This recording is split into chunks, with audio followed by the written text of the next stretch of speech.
जय हिंद दोस्तों, ये पॉलिटी का वीडियो नंबर 4 है। इससे पहले मैंने आपको 3 क्लास लिया था। लेने का कारण क्या है छोटो दोस्तों, 3 क्लास लिया तो बहुत 30-30 मिनट का था, जिससे मैं आपको पूरा कॉन्सेप्ट क्लियर नहीं कर पाया था। ये 2 वीडियो और आएगा, मतलब इसके बाद एक वीडियो और आएगा। स्टार्ट करते हैं, ज़्यादा टाइम नहीं बर्बाद करते, बहुत ज़्यादा विधायिका का अधिकार। विधायिका के अंतर्गत लोकसभा राज्यसभा आते हैं। राष्ट्रपति का अधिकार प्राप्त है। राष्ट्रपति संसद को दोनों सदनों का हूत और छात्रावास कर सकता है, मतलब दोनों का हूत और छात्रावास कर सकता। पीएम का सलाह पर राष्ट्रपति को लोकसभा को भंग कर सकता, मतलब पीएम का सलाह पर राष्ट्रपति लोकसभा को भंग कर। विधेयक पर दोनों सदनों पर का मतभेद हो, इस स्थिति में आर्टिकल 108 के साथ राष्ट्रपति संयुक्त अधिवेशन बुलाता है। अगर विधेयक में कोई भी कानून पर अगर दोनों सदनों का मतभेद हो तो 108 आर्टिकल 108 के तहत राष्ट्रपति संयुक्त अधिवेशन बुलाता है। राष्ट्रपति 12 सदस्य को राज्यसभा के सहित मनोनीत करता है। अध्यादेश जारी करने का आदेश। एगो देखिए, संयुक्त अधिवेशन आर्टिकल 108, संयुक्त अधिवेशन आर्टिकल 108, संयुक्त अधिवेशन 108। इसमें होता है विधेयक पर कोई सदनों का सदन लोकसभा राज्य मतभेद हो तब संयुक्त अधिवेशन बुलाया। एक अध्यादेश जारी करने का। भारत के शासन अधिनियम 1935 में भारत के राष्ट्रपति को अध्यादेश जारी करने का अधिकार है। आर्टिकल 123 के तहत अध्यादेश जारी करता है। राष्ट्रपति निम्न स्थिति में अध्यादेश जारी करता है। अगर संसद दोनों सदन में सत्र ना हो, एक सदन सत्र हो, दूसरा सत्र ना हो, राष्ट्रपति द्वारा जारी अध्यादेश मतलब कुछ नहीं दोस्तों, एक कानून होता है। अगर मान लीजिए सपोज भारत में अभी संसद नहीं चल रहा, मैं कोई भी सत्र नहीं चलता, जैसे संसद का 3 सत्र होता है ना, मान लीजिए सत्र नहीं चल रहा, अचानक कुछ ऐसा हो जाता है भारत पर, अचानक कुछ इमरजेंसी लागू हो जाए, या तो कुछ अधिकतर कुछ बाह्य आक्रमण हो जाए, या तो अंदर सतत विद्रोह हो जाए, तो इस कारण में राष्ट्रपति अध्यादेश जारी करके कोई भी कानून बना सकता है। ये कानून का महत्व 6 महीने तक रहेगा। राष्ट्रपति द्वारा जारी अध्यादेश अधिकतम 6 माह तक लागू रहता है। संसद द्वारा सत्र होने से 6 सप्ताह तक ही रहता, मतलब जैसे संसद शुरू हुआ तो 6 सप्ताह तक रहेगा। इसके बाद समा राष्ट्रपति सलाहकार। भारतीय संविधान 143 आर्टिकल 143 पढ़िएगा। सुप्रीम कोर्ट राष्ट्रपति को सुप्रीम कोर्ट के कानूनी मामलों पर सलाह देने के लिए बाध्य है। मतलब 143 आर्टिकल, राष्ट्रपति चाहेगा तो सुप्रीम कोर्ट का मुख्य न्यायाधीश कोई भी सलाह मांग सकता, और राष्ट्रपति मानने के लिए बात नहीं, लेकिन सुप्रीम कोर्ट के न्यायाधीश देने के लिए बात है। आर्टिकल 352 के तहत राष्ट्रपति आपात घोषणा करता है। भारत के राष्ट्रपति मंत्रिमंडल के लिखित सिफारिश पर राष्ट्रीय आपात की घोषणा करता है। मंत्रिमंडल के लिखित सिफारिश पर राष्ट्रीय आपात की घोषणा करता है। आर्टिकल 357 राष्ट्रपति मंत्रिमंडल के सलाह पर राष्ट्रपति का शासन लगाता है। 352 के साथ राष्ट्रीय आपात का, 356 का राष्ट्रपति शासन लगता है, सलाह पर राष्ट्रपति शासन लगा। आर्टिकल 360 के साथ राष्ट्रपति मंडल का सलाह पर वित्तीय आपात। आज तक भारत में वित्तीय आपात नहीं लगा है दोस्तों। भारत के लिए राजदूत या राजनयिक की नियुक्ति भारत के राष्ट्रपति करता है। भारत के राजदूत या राजनयिक की नियुक्ति भारत के राष्ट्रपति करते हैं, और अन्य देशों में आने वाले राजदूत या तो राजनयिक सर्वप्रथम अपना परिचय राष्ट्रपति को देते हैं। राष्ट्रपति पद पर रहते गिरफ्तारी का वारंट जारी नहीं किया जा सकता। राष्ट्रपति का पद पर रहते जो भी काम करेंगे उसको न्यायपालिका पर उन्हें दोषी नहीं ठहराया जा सकता। राष्ट्रपति के खिलाफ अपराधी मुकदमा नहीं चलाया जा सकता। राष्ट्रपति के दीवानी मुकदमा चलाया जा सकता है, लेकिन सूचना 2 माह से पहले देना पड़ेगा। लोकसभा के चुनाव में जब कोई पार्टी स्पष्ट बहुमत प्राप्त नहीं होता हो तो सरकार बनाने के लिए राष्ट्रपति के करने आमंत्रित करेंगे कि राष्ट्रपति अधिकार विवेकाधिकार का सबसे पहले उस बड़े दल जिसका सीट सबसे ज़्यादा हो उसको 1 माह का समय दिया जाएगा। और छोटे छोटे गठबंधन बनाकर वह फिर प्रधानमंत्री बहुमत खो देता तो पीएम तो बात मानना या नहीं मानना राष्ट्रपति का विवेकाधिकार पर। अगर पीएम अचानक मृत्यु हो जाए तो अगला कोई रूप में उत्तराधिकारी ना हो, तो अगर स्पष्ट उत्तराधिकारी ना हो तो राष्ट्रपति नियुक्ति विवेकाधिकार पर। दोनों सदनों को पारित विधेयक एक पुनः बिना विचार के लौटा सकता है। राष्ट्रपति द्वारा किसकी नियुक्ति की जाए। देखिए, राष्ट्रपति किसके द्वारा नियुक्ति किया जाता है दोस्तों। एक प्रधानमंत्री, एक संघ और राज्य के मंत्री, संघ और राज्य के मंत्री, महानुवादी को राज्यपाल एवं उपराज्यपाल, राज्यपाल और उपराज्यपाल, नियंत्रण एक महालेखा परिषद, हाई कोर्ट और सुप्रीम कोर्ट के न्यायाधीश का मुख्य चुनाव आयुक्त, अन्य चुनाव आयुक्त, लोक सेवा आयोग एवं अध्यक्ष को नियुक्ति करता है। आइए अब उपराष्ट्रपति के बारे में पढ़ते हैं। आर्टिकल आर्टिकल 63 से लेकर 70 तक, 63 लेकर 70, उपराष्ट्रपति देश का दूसरा सर्वोच्च पद है। ये अमेरिका से लिया गया। इसकी इसकी इसकी चर्चा भारतीय संविधान 63 लेकर 70 का। यह राज्यसभा का पदेन सभापति के रूप में कार्य करता है। इस संबंध में इसकी शक्ति एवं कार्य लोकसभा का अध्यक्ष के भाषी होता है। इस संबंध में वो अमेरिका को उपराष्ट्रपति के समान ही कार्य करता है। अंत में कुछ लोग हिज सुपरफ्लुक्स कहते हैं। यह पद भारत के राजनीतिक नियंत्रण को बनाने के रखने के लिए किया जाता है। आर्टिकल 63 कहता है भारत के एक उपराष्ट्रपति होगा, भारत के एक उपराष्ट्रपति होगा। आर्टिकल 64 कहता है कि उपराष्ट्रपति राज्यसभा का पदेन सभापति, जो उपराष्ट्रपति होगा वही राज्यसभा का पदेन सभापति होगा। अर्थात जो उपराष्ट्रपति होगा वही राज्यसभा का पदेन सभापति। उपराष्ट्रपति राज्यसभा का सदस्य नहीं होता है, लेकिन इसके बावजूद भी सभापति रहता है। मतलब राज्यसभा एक ऐसा सदस्य जहाँ उसका सदस्य तो नहीं रहता, इसके बावजूद वह उपसभापति रहता है। राज्यसभा एक ऐसा सदन है जिसका सभापति उसका सदस्य नहीं रहता। आर्टिकल 65 कहता है कि राष्ट्रपति का पद खाली हो जाए तो कहता है कि राष्ट्रपति का अगर पद खाली हो जाए तो उपराष्ट्रपति राष्ट्रपति के रूप में काम करेगा। अगर राष्ट्रपति का पद खाली हो तो उपराष्ट्रपति काम। आर्टिकल 6 राष्ट्रपति के निर्वाचन के चुनाव का संबंध पहुँच जाए और उपराष्ट्रपति के निर्वाचन चुनाव साथ बना। भारत का नागरिक उम्र कम से कम 35 वर्ष, राज्यसभा सदस्य बनने की योग्यता, पागल, दिवालिया न। उपराष्ट्रपति के चुनाव अनुपातिक प्रतिनिधि आधार पर सकर्मणी प्रणाली द्वारा किया। उपराष्ट्रपति की पहली बार चुनाव 1952 में। उपराष्ट्रपति की पहली बार 1952, पहला चुनाव 1952, दूसरा चुनाव 1957। दोनों चुनाव में संसद सदनों में संयुक्त अधिवेशन द्वारा संपन्न हुआ। मतलब जो राष्ट्रपति जो उपराष्ट्रपति चुनाव था 1952 1957 संयुक्त अधिवेशन द्वारा। फिर 11वां संविधान संशोधन 1961, 11वां संविधान संशोधन 1961, 11वां संविधान 1961 द्वारा उपराष्ट्रपति के निर्वाचन चुनाव को बदल कर यह प्रावधान किया उपराष्ट्रपति चुनाव संयुक्त अधिवेशन के आधार पर नहीं होगा, बल्कि अनुपातिक प्रतिनिधित्व के आधार पर होगा। उपराष्ट्रपति चुनाव में लोकसभा और राज्यसभा के सभी सदस्य भाग लेते हैं। इसके अलावा कोई भी भाग नहीं लेता। उपराष्ट्रपति के चुनाव में कौन भाग लेता है? कौन लेता है भाग दोस्तों? भाग लेता है लोकसभा राज्यसभा के सदस्य भाग। इसके अलावा कोई भाग नहीं। उपराष्ट्रपति के चुनाव 20 प्रस्तावक और 20 अनुमोदक होता है। उपराष्ट्रपति के चुनाव में जमानत की राशि 15,000 होता है, 15,000 होता है। आर्टिकल 67 उपराष्ट्रपति काल का उसके शपथ ग्रहण के उपराष्ट्रपति के कार्यकाल उसके शपथ ग्रहण के करने के 30 से 5 वर्ष का होगा। अपने कार्यकाल के दौरान उपराष्ट्रपति ने राष्ट्रपति को संबंधित पर त्यागपत्र दे सकते। आर्टिकल 68 उपराष्ट्रपति का पद पर रिक्ति होने पर विषय की जानकारी प्राप्त। आर्टिकल 68 उपराष्ट्रपति के पद के रिक्त होने के विषय में जानकारी प्राप्त होता है। रिक्त इनमें तो 6 माह के भीतर के उपराष्ट्रपति के लिए चुना होगा। त्यागपत्र देना हो या तो पद पर रहते हुए मृत्यु हो जाने पद को हटा दिया गया। उपराष्ट्रपति के पद से हटाने की प्रक्रिया शुरुआत राज्यसभा से होती है, जिससे लोकसभा सिर्फ सहमत होता है। आर्टिकल 69 उपराष्ट्रपति को शपथ राष्ट्रपति दिलाएंगे। उपराष्ट्रपति को शपथ राष्ट्रपति दिलाएंगे। आर्टिकल 70 कहता है राष्ट्रपति तथा उपराष्ट्रपति का पद दोनों खाली हो जाए तो राष्ट्रपति के रूप में का देश का सुप्रीम कोर्ट करेगा। आर्टिकल 70 कहता है राष्ट्रपति उपराष्ट्रपति पद दोनों खाली हो जाए तो राष्ट्रपति के रूप में देश का सुप्रीम कोर्ट करेगा। भारत का एकमात्र सुप्रीम कोर्ट का मुख्य न्यायाधीश मोहम्मद हिदायतुल्लाह, जिन्होंने 1969 में भारत के उपराष्ट्रपति के राष्ट्रपति बने थे। आर्टिकल 71 अगर राष्ट्रपति उपराष्ट्रपति के चुनाव में कोई वाद विवाद होता है तो उसका निपटारा सुप्रीम कोर्ट करता है। आर्टिकल 71 कहता है अगर राष्ट्रपति उपराष्ट्रपति के चुनाव में कोई वाद विवाद होता है तो उसका निपटारा भारत का सुप्रीम कोर्ट करता है। उपराष्ट्रपति का कार्य आकस्मिक राष्ट्रपति का पद खाली होने पर राष्ट्रपति के रूप में काम कर सकता है। राज्यसभा का सभापति करता है। राज्यसभा का जब किसी विधेयक पर मतदान होता है तो सभापति पहली बार तो मतदान नहीं करता, लेकिन जब मत विभाजन के बारे में बराबर स्थिति में उत्पन्न हो जाता है तो अपना निर्णायक अपना वोट मत देता।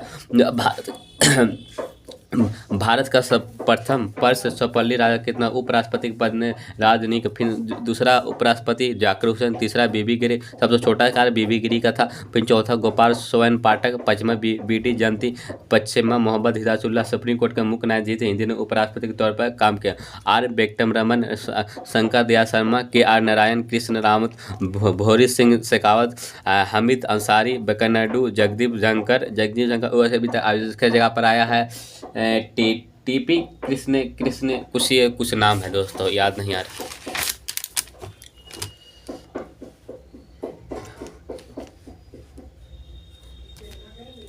प्रधानमंत्री और मंत्री पर आर्टिकल संघ कार्यपालिका विस्तार। आर्टिकल 74 की राष्ट्रपति को उसको कार्य सलाह देने के लिए एक मंत्री आर्टिकल 74 कहता है कि राष्ट्रपति को उसके कार्यों एवं सलाह के सहयोग देने के लिए मंत्री परिषद होगा, जिसका मुखिया प्रधानमंत्री होगा। राष्ट्रपति को यह आशा की जाती है कि प्रधान और मंत्री वे सलाह पर सहयोग पर काम करेंगे।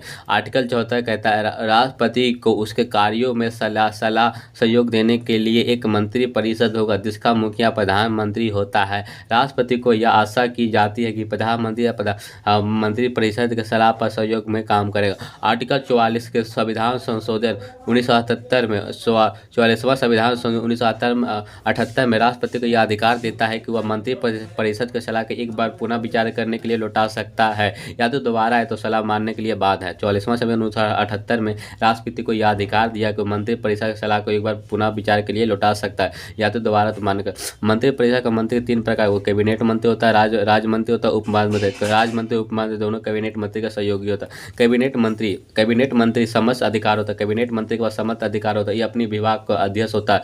अपने में सभी प्रकार के निर्णायक कैबिनेट मंत्री द्वारा लिया जाता है। राज्य मंत्री और उप मंत्री कैबिनेट मंत्री का सहयोगी होता है। भारतीय संविधान का एकमात्र आर्टिकल जिसमें आर्टिकल 352 जिसमें मंत्रिमंडल की चर्चा है। भारतीय संविधान का मात्र एक आर्टिकल है जहाँ मंत्रिमंडल की चर्चा है, आर्टिकल 352। एक मंत्री परिषद होता है, एक मंत्रिमंडल होता है। एक मंत्री परिषद होता है, एक मंत्रिमंडल। मंत्री परिषद का चर्चा आर्टिकल 74 में, आर्टिकल मूल संविधान का 74 में। मंत्रियों को ऐसा समझ जिसमें कैबिनेट मंत्री, राज्य मंत्री, उप मंत्री तीनों शामिल हो। मंत्रियों को ऐसा समझ जिसमें कैबिनेट मंत्री भी शामिल हो, राज्य मंत्री भी शामिल, उप मंत्री भी शामिल, उसको मंत्री परिषद कहते हैं। यह बड़ा निकाय होता है, इसकी बैठक नहीं होता। एक मंत्रिमंडल होता है। मंत्रिमंडल शब्द 44वां संविधान 1978 में जोड़ा गया। मंत्रिमंडल शब्द मूल संविधान के 44वां संविधान 1969 में जोड़ा गया। मंत्रियों को ऐसा समझ जिसमें कैबिनेट मंत्री शामिल होता है, उसके मंत्रिमंडल का यह छोटा निकाय। इसकी बैठक होती है, अध्यक्ष पीएम होता है और यहाँ निर्णायक सहमति लिया। अगर कोई मंत्रिमंडल सदस्य नहीं हुआ, सहमत नहीं हो तो वह त्यागपत्र दे सकता है।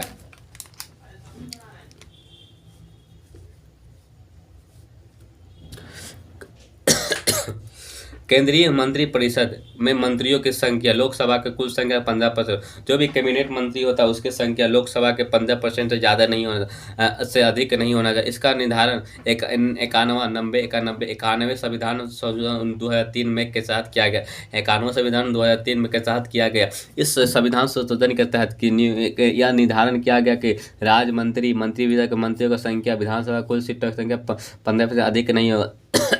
अभी हमारे लोकसभा में 543 सीट है, उसको निकालिएगा दोस्तों तो 42 कैबिनेट मंत्री से ज़्यादा नहीं होता। दिल्ली के अंदर 7वीं पद में मंत्रियों की संख्या विधानसभा की कुल संख्या 10% होता है। जो दिल्ली है ना हमारा दोस्तों, मंत्री बनने के लिए दोनों सदनों में कोई एक सदन होना बहुत, मंत्री बनने के लिए दोनों सदनों में तो किसी एक सदन का बनना बहुत आवश्यक है। लोकसभा राज्यसभा कोई भी व्यक्ति किसी भी सदस्य कोई भी व्यक्ति किसी भी सदन सदस्य नहीं है और तब वह मंत्री बनता, वो 6 महीने के बाद वह किसी भी सदस्य न होगा। लोकसभा और राज्यसभा भारत में पीएम बनने के लिए दोनों में किसी एक का सदस्य होना। मोदी देखिए लोकसभा का, मनमोहन सिंह राज्यसभा का सदस्य। उसी तरह हम ब्रिटेन में हाउस ऑफ कॉमन है, house of Lord. UK PM बनने के लिए हाउस ऑफ कॉमन का सदस्य अनिवार्य। हाउस ऑफ कॉमन का आर्टिकल 75 के यह कहता है कि प्रधानमंत्री की नियुक्ति राष्ट्रपति करेंगे। आर्टिकल 75 का 1 कहता है कि यह कहता है प्रधानमंत्री की नियुक्ति राष्ट्रपति करेंगे। अर्थात हम यह कह सकते हैं कि प्रधानमंत्री नियुक्ति होने वाले अधिकारी है। पीएम लोकसभा का नेता होता और लोकसभा को बहुमत प्राप्त दल में नेता प्रधानमंत्री तौर पर नियुक्ति भारत के राष्ट्रपति करते हैं। आर्टिकल 75 का 2 कहता है कि मंत्री राष्ट्रपति का प्रसाद पर्यंत का पद धारण करेगा। आर्टिकल 75 का 2 कहता है कि मंत्री राष्ट्रपति का प्रसाद पर्यंत धारण कर। आर्टिकल 75 का 3 कहता है 75 का 3 कहता है कि मंत्री परिषद संयुक्त तौर पर लोकसभा के प्रति उत्तरदायी होगा। अर्थात केंद्रीय मंत्री परिषद तब तक अस्तित्व में रह सकता है तब तक उसके लोकसभा बहुमत है। आर्टिकल 75 का 4 कहता है कि मंत्रीगण अपना कर्तव्य के निभाने से पहले राष्ट्रपति का शपथ लेंगे। आर्टिकल 75 का 4 कहता है कि मंत्रीगण अपना कर्तव्य के निभाने से पहले राष्ट्रपति शपथ लेंगे। मंत्री सूचना गोपनीयता के शपथ लेता है। आर्टिकल 75 का 5 यह कहता है कोई व्यक्ति लोकसभा राज्यसभा का सदस्य नहीं है फिर भी वह मंत्री बन सकता है, लेकिन 6 माह के भीतर किसी सदस्य होना अनिवार्य है। 75 का से कोई भी केंद्रीय मंत्री वेतन की चर्चा सदन द्वारा नहीं, जो कैबिनेट ने जो पैसा होता है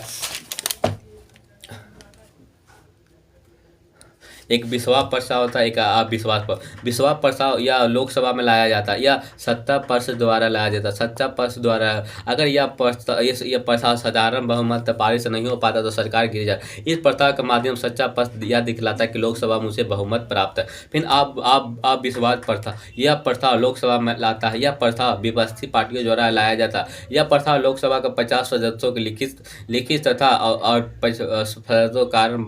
लिखित तथा इस प्रस्ताव का कारण भी बताना आवश्यक होता है। अगर मतदान के दौरान अविश्वास प्रस्ताव साधारण बहुमत से पारित हो जाता तो सरकार गिर जाता। सर्वप्रथम यह 1963 में जवाहरलाल नेहरू के समक्ष में लाया गया था। मात्र एक उप प्रधानमंत्री जो अविश्वास प्रस्ताव द्वारा कारण हटा था, उसको विश्वनाथ सिंह प्रताप जो अविश्वास प्रस्ताव द्वारा सरकार गिरा। पीएम भारत सरकार का प्रमुख प्रधानमंत्री होता। साथ ही साथ कार्यपालिका का वास्तविक प्रमुख भी प्रधानमंत्री होता। प्रधानमंत्री को शपथ राष्ट्रपति दिलाते हैं। प्रधानमंत्री अपना त्यागपत्र राष्ट्रपति को देता है। प्रधानमंत्री को त्याग देने का पूरा मंत्रिमंडल प्रख्यात समाप्त हो जाता है। मंत्रिमंडल प्रधानमंत्री का निधन होने के भी मंत्रिमंडल बर्खास्त हो जाता है। अभी तक इतिहास में 3 ऐसे प्रधानमंत्री हुए जिनका पद पर रहते मृत्यु हुआ। पहला नेहरू चचा, दूसरा लाल बहादुर शास्त्री और तीसरा इंदिरा गांधी। एकमात्र पीएम लाल बहादुर शास्त्री जिनका भारत में मृत्यु बाहर से बाहर हुआ, मतलब सचखंड में हुआ था। पीएम नेहरू तथा बहादुर शास्त्री निधन होने से उसका बाद कार्यकाल प्रधानमंत्री के रूप से गुलजारी नंदा ने किया। अगर नेहरू के बाद भी लाल बहादुर शास्त्री को गुलजारी नंदा ने किया था। समानता पीएम कार्यकाल 5 वर्षों का होता है, लेकिन पीएम अपने पद तब तक रहेंगे तब तक कोई उनके लोकसभा का बहुमत प्राप्त है। भारत के प्रधानमंत्री बनने के लिए लोकसभा राज्यसभा के सदस्य होना आवश्यक है। अगर कोई व्यक्ति कोई सदस्य नहीं है, संसद का सदस्य, वह 6 महीने तक बना रह सकता। 6 माह का किसी भी सदस्य होना आवश्यक। प्रधानमंत्री जिन परिस्थितियों में अविश्वास प्रस्ताव मतदान नहीं कर सकता, पीएम अविश्वास प्रस्ताव मतदान नहीं कर सकता। राज्यसभा का सदस्य है तो राज्यसभा का सदस्य पीएम नहीं कर, लोकसभा का तो जरूर कर सकता। लोकसभा अब अभी तक भारत का प्रथम 2 प्रधानमंत्री था दोस्तों, पंडित नेहरू चाचा 1947 लेकर 1974, मतलब 17 साल तक कार्य किया। उसके बाद लाल बहादुर शास्त्री 1974 से 1967। फिर तीसरा प्रधानमंत्री इंदिरा गांधी 1967 से 1970। 14 मनोज देसाई था जो एक बीएम सबसे अधिक उम्र का था। मनोज जी देसाई सबसे अधिक उम्र का था, 81 वर्ष का था। चौधरी चरण सिंह, फिर इसका इंदिरा गांधी, राजीव गांधी, विश्वास प्रसाद द्वारा हटाएगा। चंद्रशेखर, पीवी नरसिम्हा राव, अटल बिहारी वाजपेयी, एचडी देवगौड़ा, आईके गुलजार, अटल बिहारी वाजपेयी, मनमोहन सिंह, नरेंद्र मोदी। और जो स्टार देख रहे हैं तो वो ऐसा प्रधानमंत्री जो इससे पहले वह सीएम रह चुके, जैसे मनोज देसाई वो एक सीएम रह चुके। सीएम कहाँ का? मुंबई के रह चुके थे। चौधरी चरण सिंह वो भी यूपी के सीएम रह चुके हैं। फिर इसके बाद आई विश्वनाथ प्रताप सिंह, वो भी सीएम कहाँ के रह गए तो यूपी का सीएम रह चुके हैं। फिर बीपी नरसिम्हा राव वो भी सीएम रह सके, आंध्र प्रदेश के सीएम रह चुके हैं दोस्तों। एचडी देवगौड़ा उसी भी सीएम कर्नाटक के सीएम रह चुके हैं दोस्तों। नरेंद्र मोदी वो भी अभी तक 2014 से लेकर 1930 तक अभी राज कर रहे हैं मोदी जी, और वो भी गुजरात का सीएम रहता। नीति आयोग, राष्ट्रीय विकास परिषद, राष्ट्रीय एकता परिषद, नीति आयोग, राष्ट्रीय विकास परिषद, राष्ट्रीय एकता परिषद, राष्ट्रीय जल संसाधन, इन सभी का अध्यक्ष पीएम होते हैं। 1977 में गैर कांग्रेसी सरकार मनोज देसाई बनता जनता दल से। 1977 में भीमराव अम्बेडकर भारत की तुलना अमेरिका के राष्ट्रपति से किया है। भीमराव अम्बेडकर भारत के जो प्रधानमंत्री होते हैं उनका तुलना अमेरिका के राष्ट्रपति किया गया। भारत के राष्ट्रपति तुलना यूके के राजा रानी से किया गया है। उपराष्ट्रपति कोई संवैधानिक पद नहीं है, बल्कि यह एक प्रकार का कैबिनेट मंत्री होता है। ये विशेष भारतीय राजनीति सुष्टिकरण की राजनीति करते हैं हेतु यह किसी भी कभी सृजन किया जाता है। यह जरूरी नहीं कि प्रधानमंत्री के अनुपस्थिति में या उप प्रधानमंत्री कोई कार्य करता है। भारत के प्रथम उप प्रधानमंत्री सरदार वल्लभ भाई पटेल थे। पंडित नेहरू के उस समय सरदार वल्लभ उपराष्ट्रपति थे। इंदिरा गांधी के उस समय मनोज देसाई उप प्रधानमंत्री थे। मोरारजी देसाई के पीएम के साथ चौधरी चरण सिंह और जगजीवन राम भी प्रधानमंत्री थे। विश्वनाथ सिंह प्रताप सिंह उस समय देवीलाल उप प्रधानमंत्री थे। चंद्रशेखर के समय भी देवीलाल भी, और अटल बिहारी वाजपेयी, लाल कृष्ण अडवाणी थे। चौधरी चरण सिंह थे। बीटी का भारत पीएम भारत सरकार का मुख्य प्रवक्ता होता है। भारत सरकार का समस्त नीतियाँ घोषणा प्रधानमंत्री का, भारत सरकार जितने भी समस्त नीतियाँ या जो भी होता है सब कौन घोषणा करता है? प्रधानमंत्री। भारत में विदेश नीति को दूत रूप से भारत के प्रधानमंत्री देते हैं। मतलब जो भारत में जो राजदूत है भारत। आपदा स्थिति में आपदा प्रबंधन विभाग का भी अध्यक्ष प्रधानमंत्री, आपदा स्थिति में आपदा विभाग के प्रधानमंत्री होते हैं। भारत के सेनाओं के राजनीतिक प्रमुख प्रधानमंत्री होते हैं। भारतीय सेनाओं के राजनीतिक प्रमुख प्रधानमंत्री होते हैं। नीति आयोग, योजना आयोग, राष्ट्रीय विकास परिषद, राष्ट्रीय एकता परिषद, राष्ट्रीय जल संसाधन परिषद, अंतर्राष्ट्रीय परिषद अध्यक्ष पीएम होते हैं। महानवादी attorney general of article 73, 71, 72, 73, article 73 कहता है कि भारत के एक महानवादी होगा। आर्टिकल 73, 71, 72, 73, 75, 76 कहता है कि भारत के 76 कहता है भारत के एक महानवादी होगा, जिसकी नियुक्ति भारत के राष्ट्रपति द्वारा की जाती है। राष्ट्रपति महानवादी के रूप में उस व्यक्ति का नियुक्त करता है जिसे सुप्रीम कोर्ट बनने की योग्यता। महानवादी का अपना कोई कार्यकाल नहीं होता, बल्कि राष्ट्रपति द्वारा प्रसाद, मतलब राष्ट्रपति तब उसे हटा सकता, मतलब प्रसाद पद देने का मतलब वही होता। भारत सरकार का सबसे बड़ा वकील महानवादी होता है, या जो भारत सरकार के किसी भी केस में सरकार के तरफ से पक्ष रखता है महानवादी। ये सभी न्यायालय में अपना भारत सरकार को पक्ष रख सकता है। महानवादी का वेतन राष्ट्रपति द्वारा निर्धारित किया जाता है। वेतन समय सुप्रीम कोर्ट के अध्यक्ष के आर्टिकल 88 यह कहता है महानवादी संसद दोनों सदन में किसी सदन में जाकर बैठ सकता है, बोल सकता है, लेकिन मतदान नहीं कर सकता। महानवादी का यह अधिकार है आर्टिकल 888 के साथ, आर्टिकल 8 महानवादी का यह अधिकार भारत के किसी सदन में जाकर बैठ सकता है, भाषण दे सकता है, लेकिन वोट नहीं दे सकता। महानवादी पद पर रहते भी निजी प्रैक्टिस कर सकता है, लेकिन जैसे मामले जिनका एक तरफ से पक्षकार भारत सरकार उसकी पैरवी नहीं कर सकता। भारत का प्रथम महानवादी MC शीतलवर्ष है। MC शीतलवर्ष है और सबसे लंबा कार्यकाल उन्हीं का MC शीतलवर्ष। महानवादी के रूप में सबसे छोटा कार्यकाल सरोवैदी को मिला। आर्टिकल 77 कहता है भारत सरकार एक कार्य संरचना, भारत सरकार का। आर्टिकल 78 प्रधानमंत्री करता। अनुच्छेद यह कहता मंत्री परिषद में जो भी निर्णय लिया है उस निर्णय का राष्ट्रपति का अवगत प्रधानमंत्री कराएंगे। आर्टिकल 78 कहता है, अगर अनुच्छेद 78 यह कहता है कि मंत्री परिषद जो निर्णय लिया है उस निर्णय का राष्ट्रपति का अवगत प्रधानमंत्री करवाएंगे। अब आइए संसद बहुत इंपॉर्टेंट टॉपिक है दोस्तों। जिंदगी है सफर सुहाना, कल हो फिर किसने जाना। जिंदगी है सफर है, नानी याद आ जाएगा दोस्तों पढ़ते पढ़ते। बाप रे बाप, इतना मनी पढ़ना है दोस्तों, रहने दिए दोस्तों।